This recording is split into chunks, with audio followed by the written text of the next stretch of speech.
To the state of addiction, our powerful series this week with the I-Team and Telemundo 47 Investiga. For anyone hooked on opioids, getting help, it can be difficult. But experts say it is even harder for people in many immigrant communities. Pablo Gutierrez from Telemundo 47 Investiga hit the streets to find out why.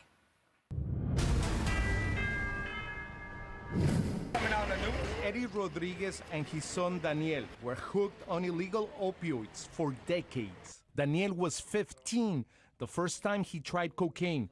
Soon thereafter, he was sniffing and injecting heroin. My family, they do drugs, so it was easier for me. Rodriguez got hooked after he was injured during a mugging and was given painkillers by his doctor. I started taking the pain medication. When they stopped me, I had no other alternative. In 2016, in New York, 32% of all people who died from overdoses were Latino. The one thing I want to make very clear is that this is not new.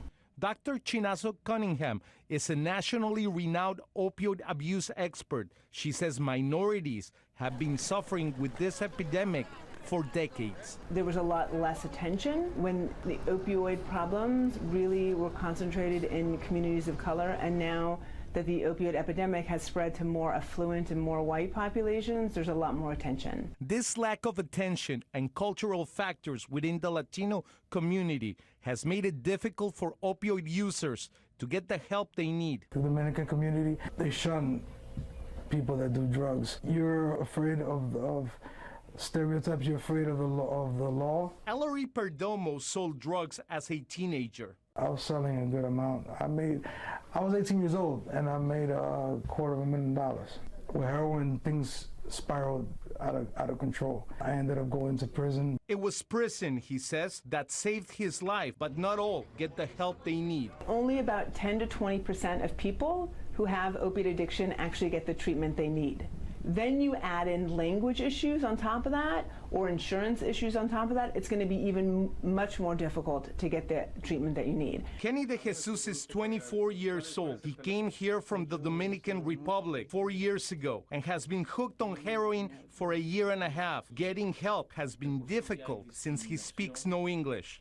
I would go to the hospitals and ask for help. Nobody helped me, he says, but he is getting some help now, along with Eddie, Danielle, and Ellery. All of them have turned to the Washington Heights Corner Project, an outreach group that helps addicts in many ways. To get them access to clean syringes, clean equipment, and talk to them.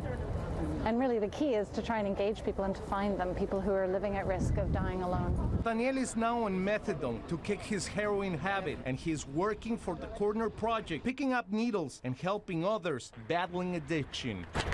Caring, it makes a difference. It starts giving you more self-esteem, like gives you more boost to want to do something different. I'm Pablo Gutierrez, NBC4, New York.